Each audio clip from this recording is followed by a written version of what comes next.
dia a todos. Prazer estar aqui com vocês, uma honra. Obrigado, Felipe, toda a equipe da DIT, ter a oportunidade de compartilhar conhecimento com vocês. E, Carol, tem uma complementariedade incrível das nossas conversas aqui, sem nós termos combinado o jogo. É sinal que a gente está no mesmo caminho, né? Meus caros, essa é a questão que tem me tirado o sono ao longo nos últimos anos. Está preparado para essa chamada gestão do amanhã? Nós somos aqui provocados e muito pela visão da Carol. E vocês sabem, eu sempre atuei com conhecimento. Eu, durante 10 anos, atuei na principal empresa de educação executiva do Brasil, HSM. Interagi com os principais pensadores do mundo da gestão. Sou autor de 3 livros, né? 3 livros, o mais recente a gente vai falar um pouquinho sobre ele. E a questão de 4 anos, eu decidi investir num empreendimento pessoal. 4 anos e meio, quase 5. Fui convidado por um empreendedor, Flávio Augusto da Silva. O Flávio é o fundador da rede de escolas de inglês WhatsApp, dono do Orlando City Soccer, aquele time de futebol lá de Orlando. E ele me convidou para nós começarmos um negócio novo. E há 4 anos e meio atrás nós começamos um projeto chamado meusucesso.com. Uma plataforma de educação empreendedora, né? Uma plataforma que ensina empreendedorismo. E nos últimos 4 anos e meio, eu como CEO, além de fundador CEO desse projeto, eu me dediquei pessoalmente a produzir estudos de caso de grandes empreendedores. Foram mais de 30 empreendedores incríveis, Alexandre Costa, Cacau Show, Carlos Luiz, era o próprio Flávio, uma galera da pesada que nós fizemos projetos ao longo desse período. Só que há uns 2 anos para cá, eu comecei a ficar encafifado com essa história aqui. Porque eu comecei a perceber, seja no meu papel como CEO de uma startup, seja no meu papel, e a startup cresceu muito, né? Nós crescemos rapidamente, mais de 15 mil assinantes pagos no nosso projeto, 200 mil participantes, quer dizer, foi um projeto muito bem sucedido. Seja no papel de CEO, seja no papel de estudioso, eu comecei a perceber que os conceitos tradicionais de gestão, e como eu disse a vocês, eu sempre fui um estudioso da gestão, estavam mudando bruscamente. Todas aquelas ações que eu fazia e davam resultados positivos estavam sendo questionadas. Novas empresas, novos arranjos, novos modelos de negócio começaram a surgir e eu fiquei, confesso a vocês, meio atordoado. E como eu sou um apaixonado por conhecimento, eu voltei para a prancheta e resolvi estudar. Foi nesse momento que eu me uni a um grande amigo meu, José Salib Neto, é o S da HSM, um dos fundadores da HSM, e nós tivemos a mesma percepção, né, que é essa daqui. Nunca vi tanta mudança.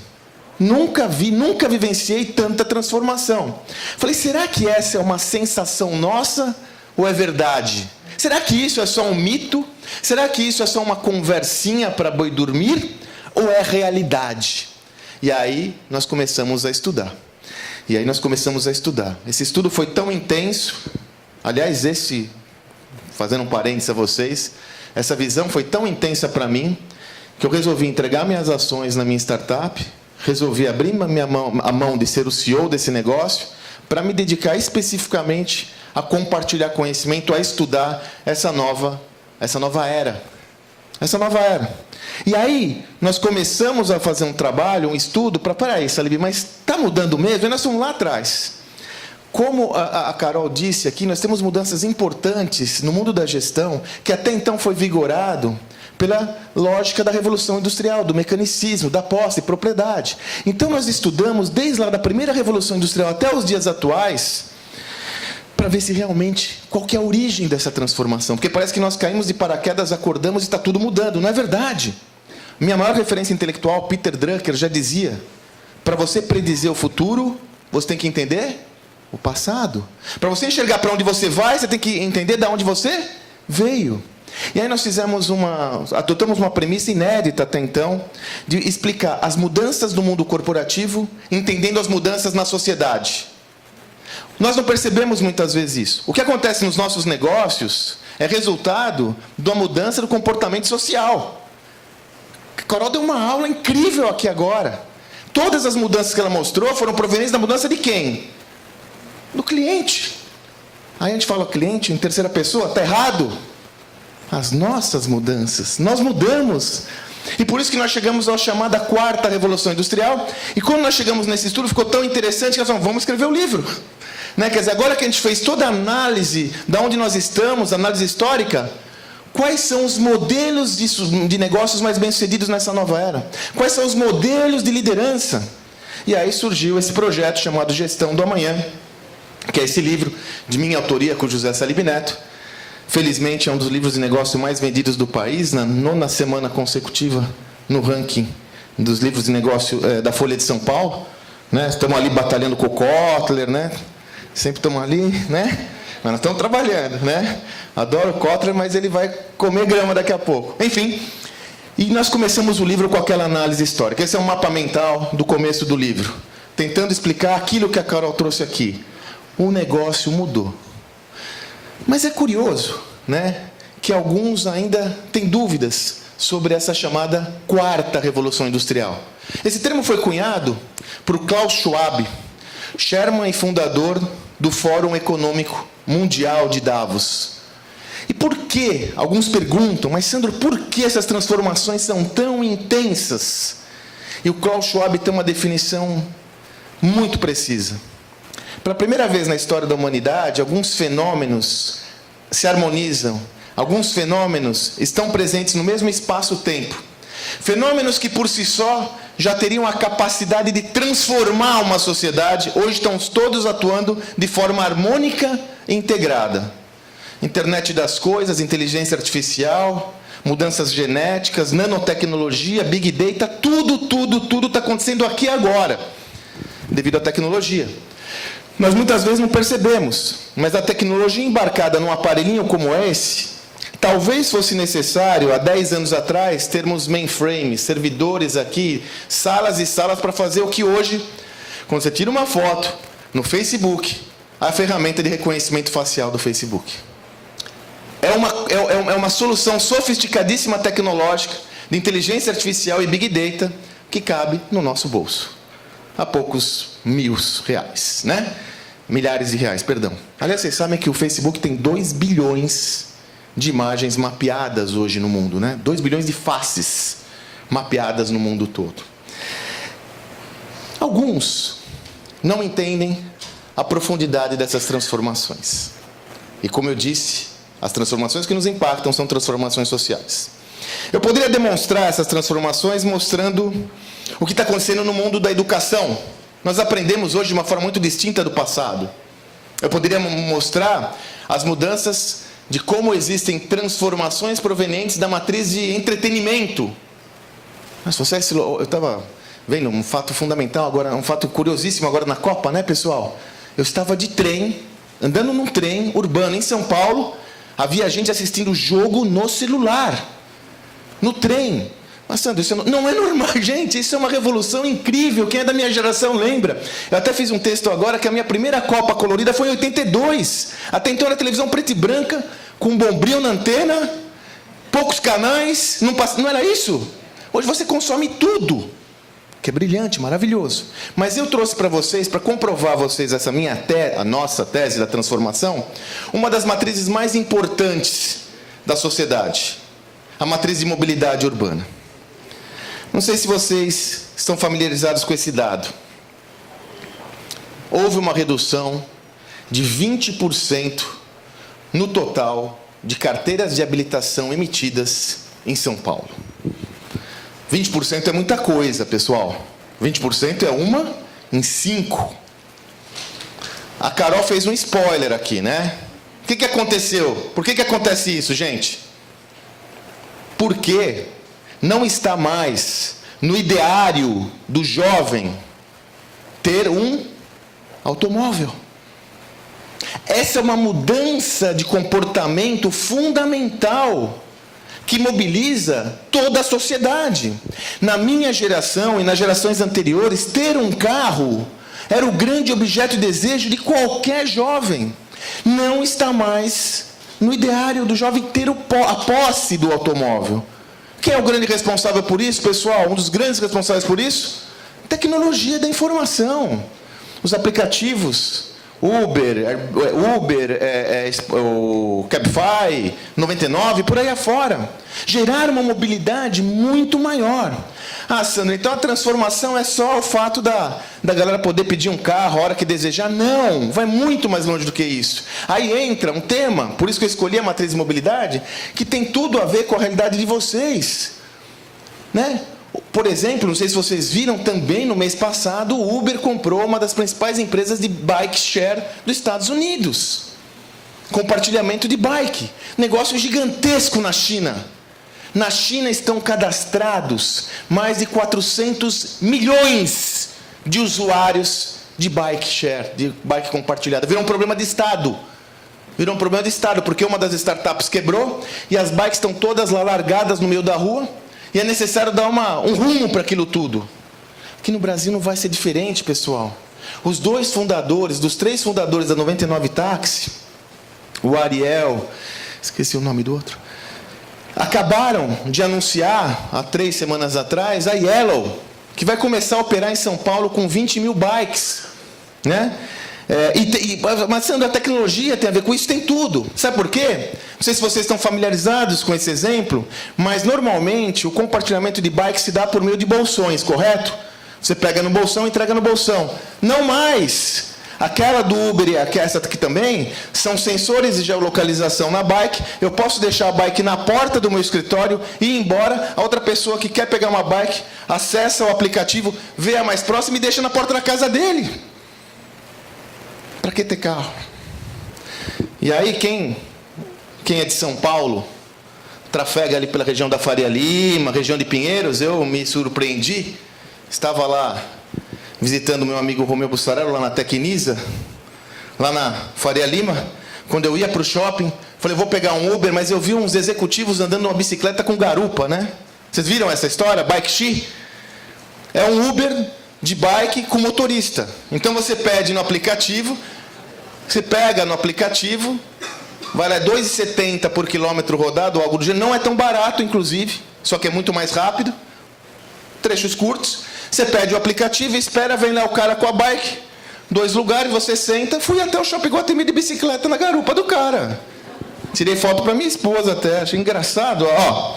E ela atinge tudo isso. Gente, essa é uma realidade que muda o comportamento das pessoas. E se vocês não estão convencidos disso, que o pau vai comer, eu chamo a atenção para essa imagem. Também não sei se vocês viram, é recentíssima.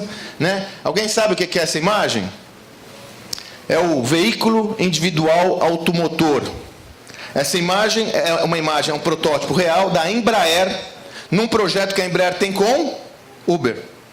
Isso não é fictício, é um protótipo. Aliás, quem é da minha geração lembra dos Jetsons? Aquelas navezinhas. Daqui a pouco a gente vai olhar pela janela, vai ter as navezinhas tudo andando, né? Acabar com o problema de trânsito de São Paulo, né? Vão voar. Gente, você falar isso daqui, Santos, aqui é para o futuro, vai demorar. 2020, projeto piloto. 2023, projeto comercial na rua. Inclusive, eu fiz um evento recente com o pessoal de Facilities de São Paulo. Eu falei, vocês estão preparados com seus projetos imobiliários para ter espaço para pousar essas navezinhas? Que vai ser necessária. Elétricas e mais. O projeto, sabe para que é isso, pessoal? Para que elas sejam autônomas. Na realidade, esse projeto é uma derivação dos drones. Pessoal, isso aqui, eu estou falando de coisas que acontecem aqui e agora. É o hoje. Por isso que eu brinco que o meu livro, nosso livro, Gestão do Amanhã, ele é uma metáfora, porque o amanhã é hoje. O amanhã é ontem, nós estamos agora. Isso tem que impactar, tem que estar na cabeça de cada um de vocês, porque influencia os seus negócios, influencia a sua vida. E lembra que eu falei que todo movimento social gera impactos no movimento corporativo? Vocês entendem que isso é um movimento social que eu mostrei para vocês? É uma mudança da matriz de mobilidade urbana. É social, não é? E as empresas do setor? Todas as principais empresas do setor, como Ford e GM, e aqui eu me refiro mais especificamente a GM, já têm seus serviços de car share, compartilhamento de carro. Já está rodando há mais de um ano, lá em São Bernardo do Campo, na fábrica da GM, esse projeto Maven, essa é uma foto verdadeira, o projeto Maven, que é de carro compartilhado. Você pega o carro lá no pátio, usa, deixa o carro lá e só paga o que você usa. Pay per use. No carro. A Ford também tem um serviço que já em 2015 já está rodando em Londres e está no Brasil já há mais de um ano. A GM está se transformando numa empresa de serviços, porque se vai vender menos carro, ela vai fazer o quê? Percebe? Impacta o mundo corporativo. Mas não é só. Recentemente, no final do ano, a GM declarou, já anunciou que os carros nos Estados Unidos, alguns modelos, já vão sair de fábrica com acesso ao e-commerce no seu painel. Percebe o que está acontecendo? Se eu não vou vender tanto carro, se as pessoas vão pagar pelo uso do carro, eu vou me transformar numa empresa de mídia, e-commerce, ou o que quer que seja. Isso não é uma coisa para amanhã. Tudo que eu estou trazendo para vocês, aliás, eu acho que eu já estou atrasado. Eu já estou atrasado aqui trazendo para vocês as informações, porque daqui é no final de 2017. Se a gente olha tudo isso, toda essa perspectiva, tem uma aplicação clara e concreta para a realidade de cada uma das senhoras e senhores que estão aqui. E é curioso como a gente é, né? Vocês sabem que em 2002, eu li esse livro aqui. 2002, meus caros, 15 anos atrás, Jeff Rifkin, um pensador incrível, escreveu o livro A Era do Acesso.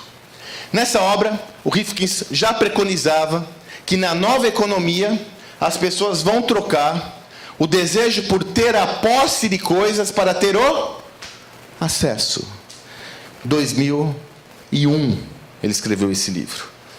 Tudo que eu mostrei a vocês, em complemento à abordagem incrível que a Carol fez aqui, mostra o quê, pessoal?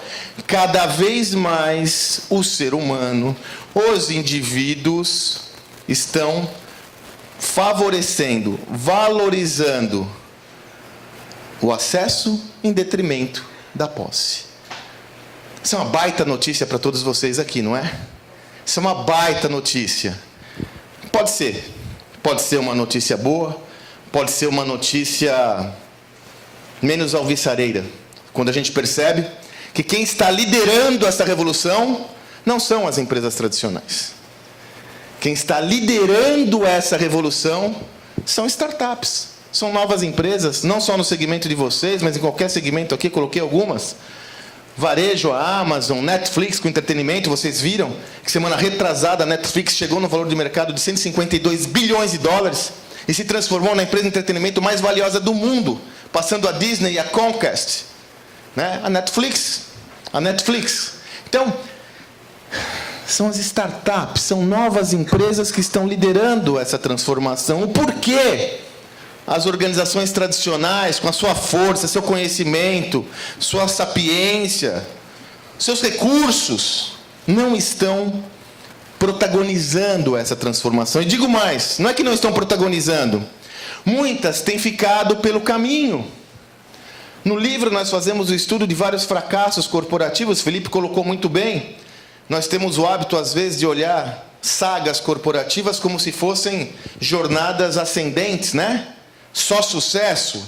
Nossa, mas é maravilhoso, como se não tivessem defeitos. Isso não é verdade. Isso não é verdade. Os fracassos ensinam até mais do que os êxitos. E no nosso livro nós estudamos algumas sagas corporativas de empresas míticas que ou não existem mais ou são irrelevantes. A Motorola inventou o celular, meus caros. A Motorola inventou o celular. Todos vocês, boa parte de vocês deve saber que a máquina fotográfica digital foi criada na Kodak nos anos 70. Todos vocês também devem saber, né, que a Blockbuster teve a oportunidade de comprar a Netflix por 50 milhões de dólares no começo dos anos 2000. A Kodak era a maior contratante dos Estados Unidos. A empresa que mais contratava a gente. Essas empresas não conseguiram protagonizar a transformação. Essas empresas não conseguiram entender a velocidade das mudanças e se adaptar adequadamente. Da mesma forma que eu faço essa provocação, o porquê as empresas tradicionais não estão liderando essa mudança, eu também faço um complemento. É difícil enxergar a velocidade das mudanças. É difícil. Não é execuível você imaginar que empresas como essa, como a Nokia chegou a valer 150 bilhões de dólares, meus caros. É inexequível você imaginar que à frente dessas organizações não estivessem executivos da melhor qualidade, formados nas principais escolas de negócio do mundo. É impossível você não imaginar que essas empresas não eram assessoradas pelas principais consultorias estratégicas do mundo. É impossível. É impossível. O que acontece é que a velocidade das transformações, ela supera o nosso alcance. Para exemplificar isso, nós usamos uma figura, eu volto lá para os anos 1800. 1860, se não me engano, desculpe, eu esqueci a data precisa. Os irmãos Lumière já tinham inventado a fotografia. E agora eles tinham desenvolvido, pela primeira vez, a possibilidade de capturar uma imagem em movimento. E eles fizeram um evento como esse. Convidaram formadores de opinião, imprensa, para mostrar a sua grande inovação. E todos foram lá, numa cidade do sudoeste francês, La Ciotat, ver aquilo que ficou conhecido como a primeira cena do cinema moderno. Essa é a cena. Eles escolheram a chegada de um trem na estação, que era uma cena cotidiana dos presentes, dos participantes daquela sociedade. Isso aqui, ó, é uma cena de 60 segundos, é o primeiro filme da história da humanidade.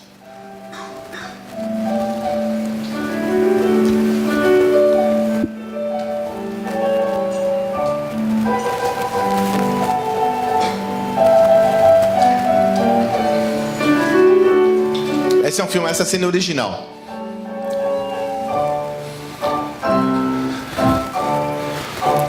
Nós contamos essa história no livro que a maioria dos participantes não ficou até o final para acompanhar essa cena.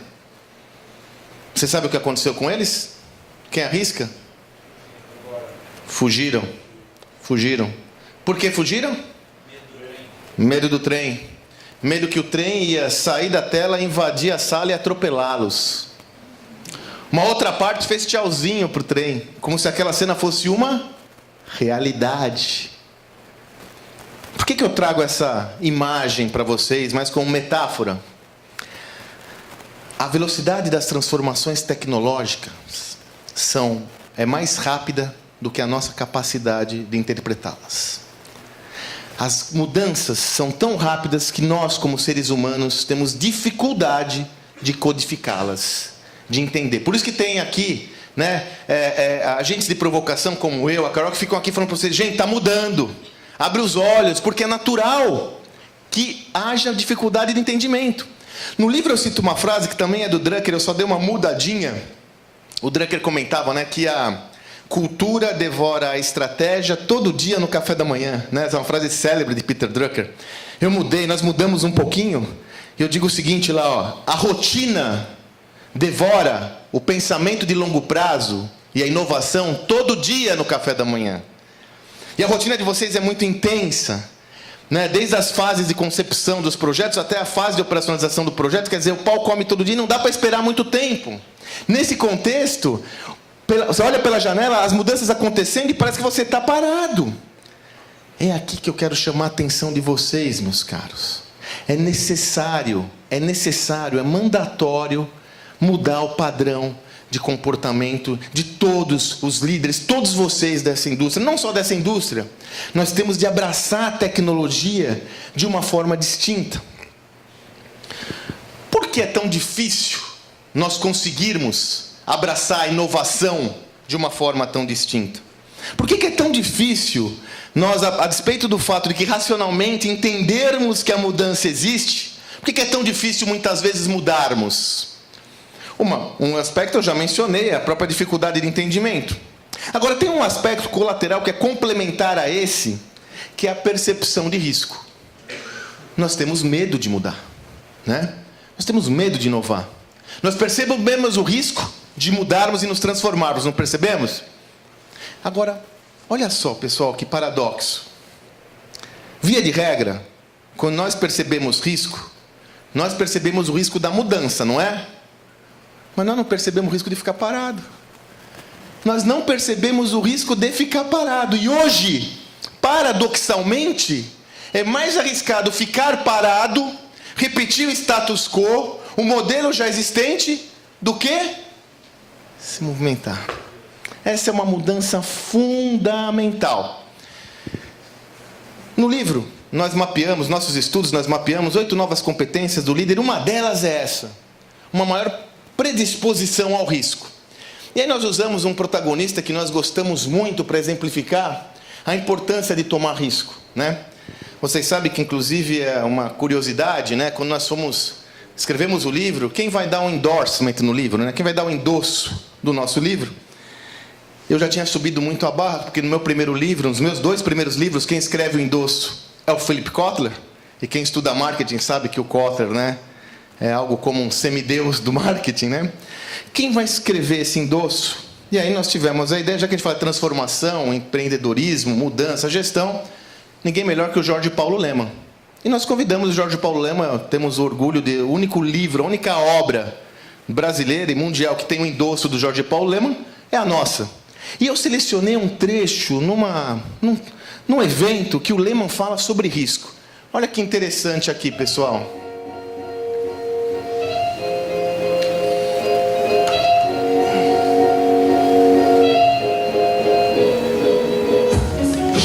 Nós temos disposição para rir.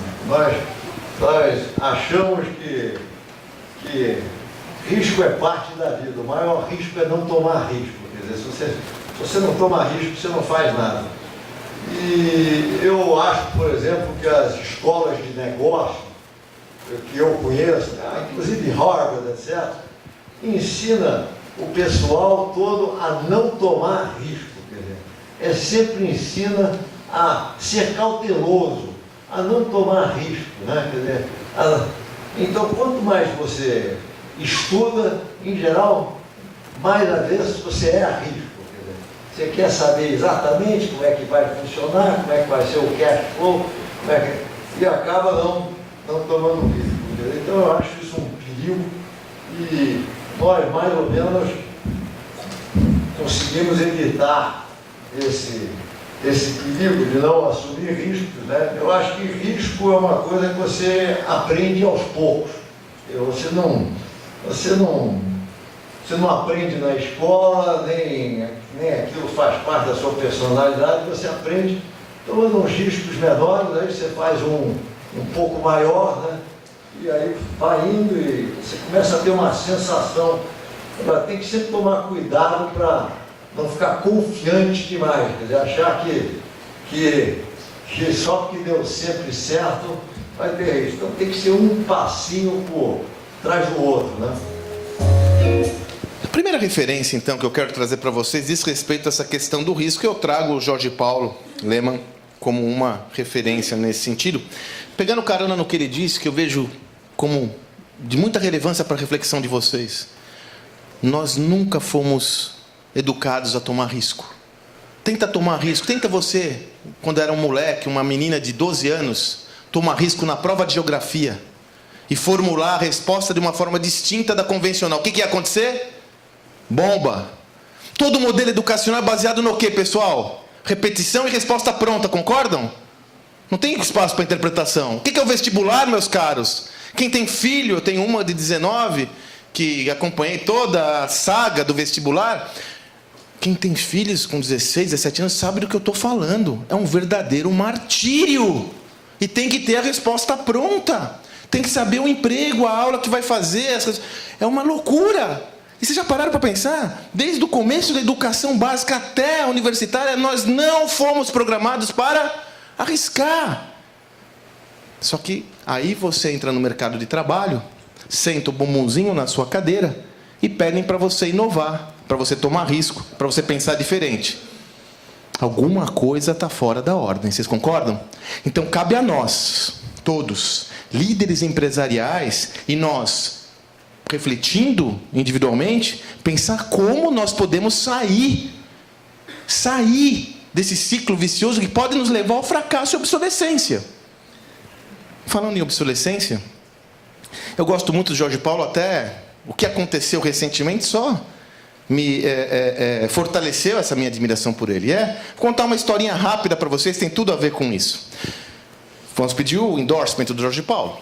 Em uma semana, ele devolveu para nós o ok do endorsement e já com endosso. Eu olhei e falei, Salib, o Jorge Paulo não leu o livro, né, porra? Em uma semana esse cara vai ler 250 páginas, cheio de coisa para fazer? Imagina. Aí até o Salibão falou, Sandrão, pô, ele não é à toa que ele está onde está, esses caras são ligeiros.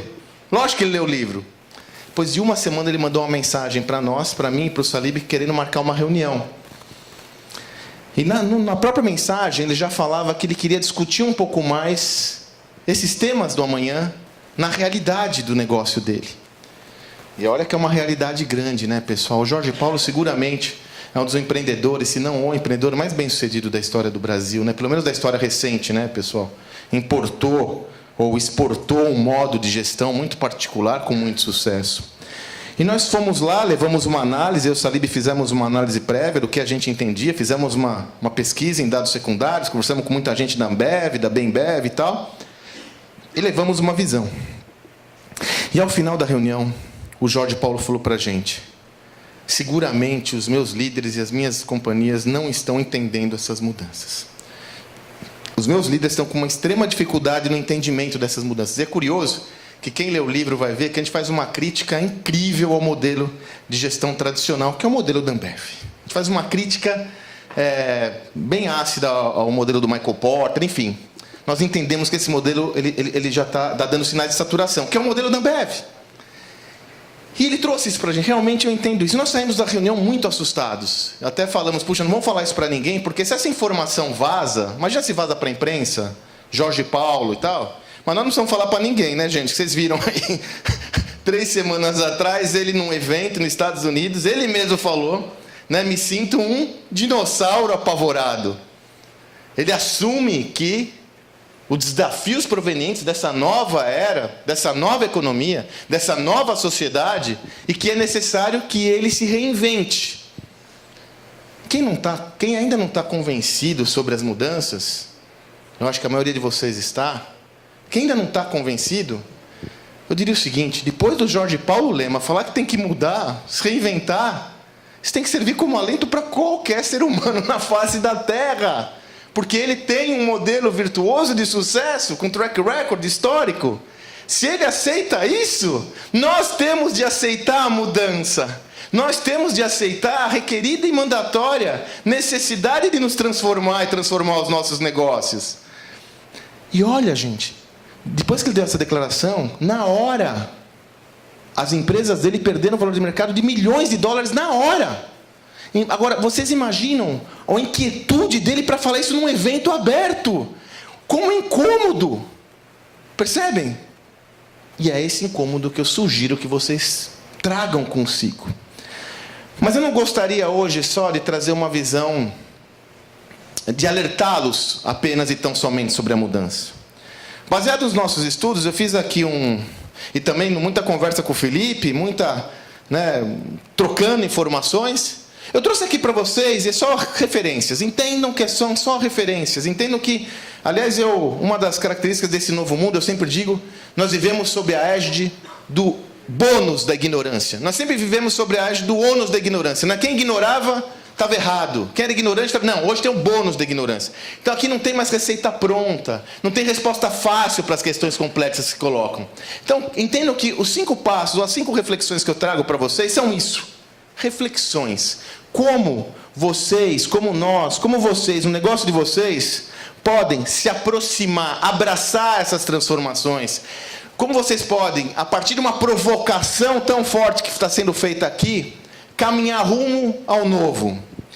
Primeiro ponto essencial é que é necessário abraçar a mentalidade inovadora. Não como aquela imagem, né? A inovação sempre foi vista como aquela imagem. Eu estou aqui, a inovação está ali. Eu tenho um time que está pensando em inovação, eu tenho uma empresa que é mais inovadora, eu tenho um grupo de pessoas que pensam de uma forma mais disruptiva. Não! Todos nós temos de ser a inovação. Todos nós temos de vivenciar a inovação. Todos nós temos de entender. A figura de linguagem que eu uso é o seguinte: é como se nós estivéssemos jogando um videogame, um game, e o jogo estivesse zerado. De repente o jogo zerou. E quando zerou, todos nós estamos na mesma situação. Temos de começar essa jornada novamente. Então, a mentalidade de inovação considera inquietude, abertura para o novo, humildade de saber que nós não sabemos nada, ouvir, confrontar as nossas razões. Nós temos ancoragens mentais.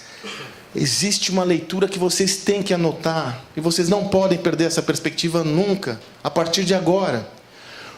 O que lhes trouxe com sucesso até aqui não vai lhes levar ao sucesso no futuro, meus caros. Não vai. Não vai. Seja na pessoa física ou na jurídica. Seja você como executivo, empreendedor, líder, seja você como líder da sua organização. É necessário introjetarmos o novo no nosso mindset. Essa é a primeira referência que traz consigo a segunda. É inegável que uma das transformações importantes que aconteceu no mundo recente dos negócios foi o avanço das startups. Nós já falamos sobre isso aqui, naquele slide anterior. As startups, elas não só geraram rupturas importantes em mercados, como elas trouxeram um novo modo de gestão até então inimaginável. Chamo a atenção de vocês que esse modo de gestão vai além de um equipamento de pibolim no escritório, de levar cachorrinho para o escritório, né, de jogar da quadra de vôlei, né, de tomar cerveja no escritório. Isso é o que muitas vezes a gente tem uma tendência à superficialidade, né, o que a gente olha. Vai muito além disso. São artefatos de uma cultura nova. Elas trazem consigo um novo modo de pensar negócios. Então, nós temos de exercitar o pensar como startups, para ter mais agilidade, modelos ágeis de gestão, pensar rápido, pensar de uma forma diferente. Eu trouxe aqui uma das referências que eu gosto muito em se tratando de modelos de startup, que eu, refletindo sobre o nosso encontro, eu creio que essa tem muita aderência ao negócio de vocês. Porque nós falamos sobre todas essas transformações, só que nós nunca podemos deixar de levar em conta que o que paga a inovação é o presente, é a operação. Então eu também não posso fazer uma migração para o futuro sem cuidar do presente. Né? Pô, que discurso bonito aí do Sandro, que legal, agora então todo mundo vai para lá. Não!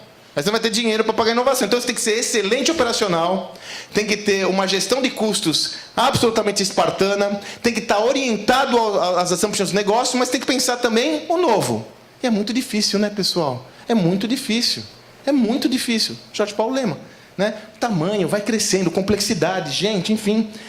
Agora, tem um modelo das startups que talvez seja o caminho para vocês pensarem em inovação, que é o tal do MVP.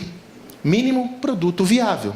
Então, comecem inovando por algum tipo de atributo do seu negócio. Por exemplo, eu quero inovar no meu modelo comercial. Quero fazer ações com inbound marketing, quero sair da sala de vendas e criar um outro modelo. Não acaba com a sala de vendas, não dá para acabar. Não acaba, pelo amor de Deus, né? Não acaba com ela, mas que tal abrir uma porta aqui, ó, pegar um investimento, gente, e começar a desenvolver um novo negócio. Qual que é o conceito do MVP? Do mínimo produto viável? Coloca na rua o mínimo produto viável, aquele que tem os pré-requisitos necessários para fazer a diferença. Coloca na rua, mede, mensura, está dando certo, não está, aprende, deu certo, sobe. Percebe? Aos poucos, você vai contaminando, alterando o modelo de negócio baseado no quê? Em uma proposição de negócio. Dessa forma, você faz o quê? Mitiga o risco, diminui o risco da operação, mas testa um novo modelo. Faz sentido? Essa é uma reflexão. Para isso, eu tenho que pensar, tenho que introjetar inovação no meu mindset. E ainda nessa linha da inovação, seguindo a linha da MVP, tem um conceito que a gente usa no livro que eu gosto demais. Não é um conceito original nosso. Nós trabalhamos esse conceito como uma inspiração num estudo da Booz Allen, que fala sobre motor 1 e 2 de crescimento. Olha que conceito legal para a gente, pessoal. Para quem tem operação rodando, para quem tem complexidade na operação, para quem quer se transformar. O motor 1 representa o cash call. O motor 1 representa o negócio atual de vocês, o tradicional. Aquele que gera as divisas, aquele que gera o resultado do dia a dia. Capricha, aí sim, modelo Ambev, gestão, indicador, KPI, ele tem que estar uma máquina. Mas se você só ficar olhando para esse motor 1, você perde a perspectiva de futuro. Cria um motor 2. Como eu disse, um dos modelos é o MVP. Faz um produto mínimo viável. Cria uma estruturinha. Faça investimentos concretos. Põe a gente boa para pensar esse motor 2. Esse motor 2 é onde talvez seja a melhor experiência para você pensar como startup, introjetar novos modelos.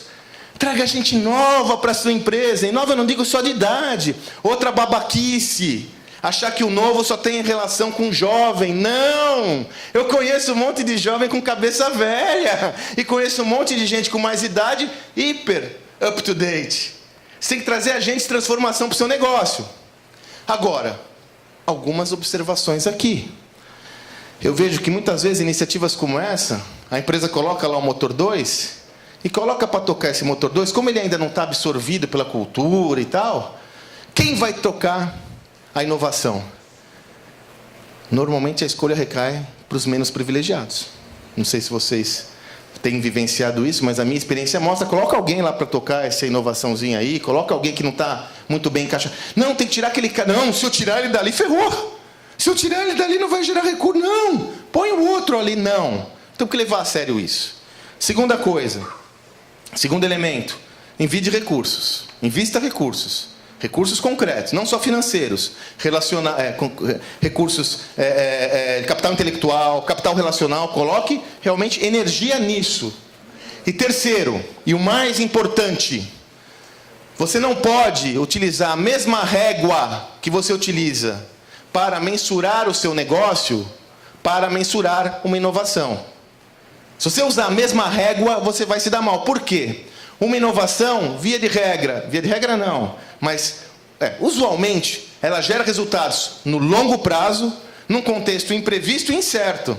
Eu não posso usar a mesma régua que eu vou usar para o motor 1. Por isso que eu sugiro vocês pensarem em duas formas. De duas formas. O motor 1, cash call, operação, e o motor 2, pensando o futuro. Então vamos lá. Primeiro, introjetar mentalidade inovadora. Segundo, pensar como uma startup. Terceiro, criar espaço para inovação. Uma sugestão é você criar 2 motores de crescimento no seu negócio. E quarto, todas elas têm relação. Aproxime-se das startups. Você tem hoje startups criando soluções para muitos eixos do negócio de vocês. Eu trouxe aqui um exemplo, já citei da Tecnisa, que já a questão de 5 anos a Tecnisa faz esse projeto, até mais, né? Acho que são 6, 7 anos, chamado Fast Dating.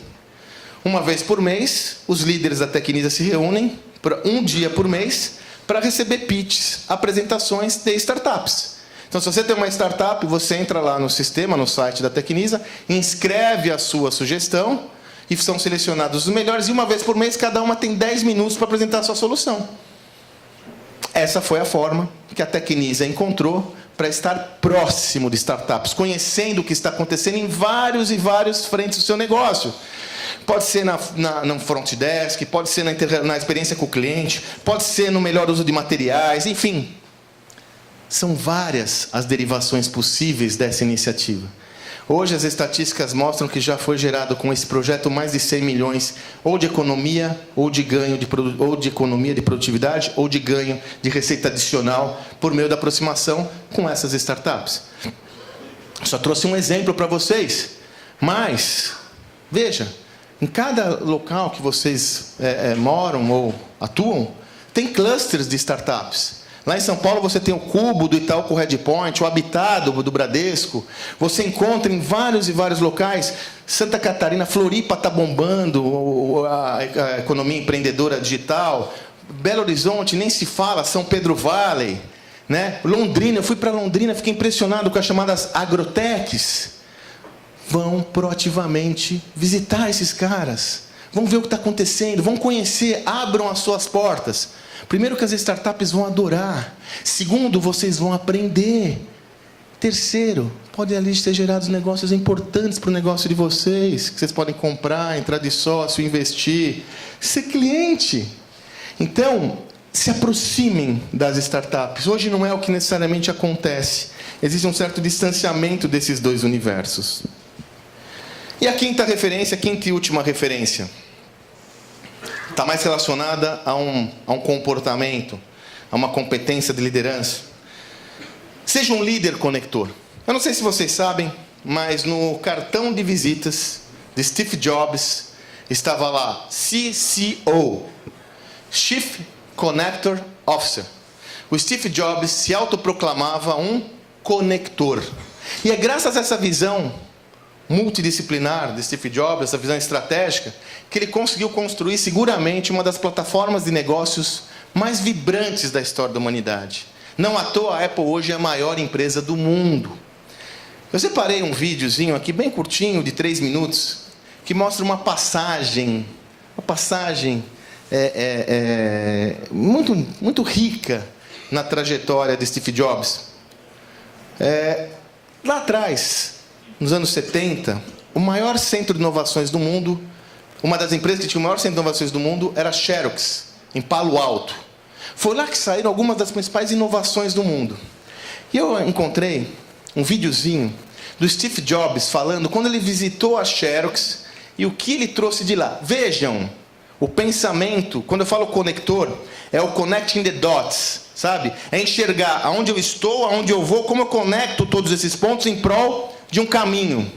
Chama a atenção para vocês refletirem sobre como, nesse vídeo, se exemplifica muito bem essa competência do Jobs de conectar os pontos. Ver aquilo que poucos viram. Aliás, ninguém viu antes dele. Olha que interessante. Steve Jobs had co-founded Apple Computer in 1976. The first popular personal computer, the Apple II, was a hit and made Steve Jobs one of the biggest names in a brand new industry. At the height of Apple's early success, in December 1979, Jobs, then all of 24, had a privileged invitation to visit Xerox PARC. And they showed me really 3 things. But I was so blinded by the first one that I didn't even really see the other 2. One of the things they showed me was object-oriented programming. They showed me that, but I didn't even see that. The other one they showed me was really a network computer system. They had over 100 Alto computers, all networked, using email, etc., etc. I didn't even see that. I was so blinded by the first thing they showed me, which was the graphical user interface. I thought it was the best thing I had ever seen in my life. Now, remember, it was very flawed. What we saw was incomplete. They'd done a bunch of things wrong, but we didn't know that at the time. And still, though, they had the germ of the idea was there, and they'd done it very well. And within, 10 minutes, it was obvious to me that all computers would work like this someday. It was a turning point. Jobs decided this was the way forward for Apple. He came back and, I almost said asked, but the truth is demanded that his entire programming team get a demo of the Smalltalk system. And the then head of the Science Center asked me to get the demo because Steve specifically asked for me to get the demo. And I said, no way. I had a big argument with the Xerox executives telling them that they were about to give away the kitchen sink. And I said I would only do it if I were ordered to do it, because then of course it would be their responsibility, and that's what they did. The mouse is a pointing device that moves a cursor around the display screen. Adele and her colleagues showed the Apple programmers an Alto machine running a graphical user interface. A selected window displays above other windows, much like placing a piece of paper on top of a stack on a desk. The visitors from Apple saw a computer that was designed to be easy to use, Command frames. a machine that anybody could operate and find friendly, even the French. Choose one. I think mostly what we got in that hour and a half was inspiration. And basically just sort of a bolstering of our convictions that a more graphical way to do things would make this business computer more accessible. after an hour looking at demos, they understood our technology and what it meant more than any Xerox executive understood it after years of showing it to them. Basically, they were copyheads. They just had no clue about a computer, what it could do. And so they just grabbed defeat from the greatest victory in the computer industry. Xerox could have owned the entire computer industry today. Could have been, a company 10 times in size. Could have been IBM. Could have been the IBM of the 90s. Could have been the Microsoft of the 90s. Olha que interessante, né, pessoal? E a Xerox simplesmente ficou uma companhia irrelevante. Por que isso aconteceu? Porque a Xerox era toda organizada em silos, departamentos que não se conversavam uns com os outros. Aquela declaração do cientista da Xerox que diz que Steve Jobs, em poucos minutos, foi capaz de enxergar algo que, durante anos, os líderes da corporação não enxergaram. Então, na complexidade que nós vivemos, todos esses elementos que nós trouxemos aqui demandam um pensamento estratégico e alguém que consiga conectar os pontos. Onde estamos, para onde vamos, como essa caminhada pode acontecer de forma a minimizar ao máximo possível os riscos nessa jornada. Mas é mandatório que ela exista. Então, se no passado nós fomos capacitados, treinados, modelados a ter um pensamento único, né? Então eu sou um engenheiro, né? Eu sou responsável pelo departamento de suprimentos, a minha expertise é essa. Hoje nos é requerido e demandado um pensamento que seja multidisciplinar, que abarque todas as pontas do nosso negócio. E temos que pensar nossa organização dessa forma. Pensar nossa organização como uma entidade que seja multidisciplinar, com profissionais multidisciplinares que compartilhem conhecimento, compartilhem práticas. Meus caros, como eu disse, eu só quis trazer aqui algumas referências para vocês. Só retomando as 5 que eu trouxe. Poderiam ser mais outras 5, a gente poderia falar de plataformas de negócio, poderíamos falar what business are you in, qual é o negócio que você está inserido, enfim. Eu trouxe essas 5. Só recapitulando. Adote a mentalidade da inovação no seu negócio. Pense como uma startup. Lembra do MVP? Implante o motor 2 de crescimento no seu negócio. É uma perspectiva. Se aproxime das startups. E, finalmente, seja um líder conector. Como eu disse, a gente poderia estar tratando outros temas, mas o mais importante que eu trago a vocês: não se acomodem com a não transformação. Não imaginem que tudo isso que nós falamos aqui, trouxemos aqui, seja algo para os seus filhos ou netos ou bisnetos. É para nós.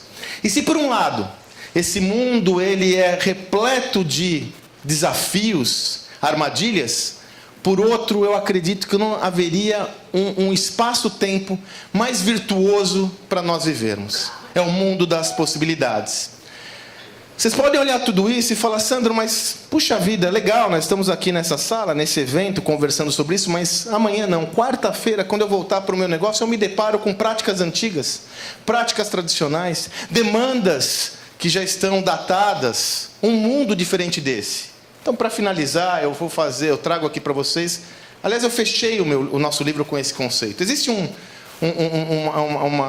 conceito na física chamado ponto de bifurcação. O ponto de bifurcação acontece quando, em dado sistema, um elemento novo chega e confronta o modelo atual do sistema que até então era o mandatório daquela parada. Então, um novo elemento chega com uma nova forma de atuação, com uma nova forma de sobrevivência, que vai confrontar o manda-chuva, aquele que até então era o paradigma daquele ambiente. Em dado momento, esses dois sistemas coabitam o mesmo ambiente.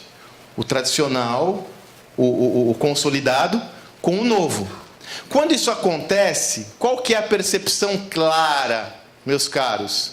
Caos, confusão, porque eu estou acostumado de um jeito e vem outro do outro jeito, qual que vai funcionar, o que eu faço, o que eu não faço. Então, no dado período, há um caos armado. Mas, com o tempo, um sistema vai deslocar o outro. Nesse ponto de bifurcação, a provocação que eu quero fazer a vocês, para finalizar de minha parte, é: você tem a opção de seguir pelo caminho sabido. O caminho sabido ele é mais confortável, né? Você já conhece ele, sabe onde entra, sabe onde é o banheiro, sabe onde entra, onde você aperta o botão, o que você faz, né? O ser humano tende sempre ao status quo. Nós somos cognitivamente pão duros, né?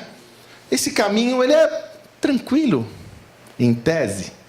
O novo caminho é imponderável, impreciso, indeciso, indefinível, instável, caótico até. Ele é um novo. Qual dos dois caminhos você vai escolher para a sua vida? Qual dos dois caminhos você vai escolher para a sua vida? A minha sugestão é que você faça uma reflexão pessoal importante e se prepare cada vez mais para caminhar rumo ao caos, rumo à bagunça, rumo à imprecisão, porque esse não é o futuro, esse é o presente. Por isso que eu digo, gestão do amanhã é uma metáfora. Meus caros, essa é a minha mensagem. No meu livro, nosso livro, vocês encontram mais informações, referências como essa, e também me encontram aí nas redes sociais, no meu site, sandromagaldi.com.br. Eu estou sempre muito disponível. Quero agradecer novamente, Felipe, a oportunidade de estar aqui com vocês, e agradecer sobretudo vocês pela oportunidade de a gente ter esse fórum de discussão, ter essa conversa, esse diálogo, que eu espero que continue. Contem comigo aí nessa jornada. Muito obrigado, viu, gente? Valeu. Obrigado.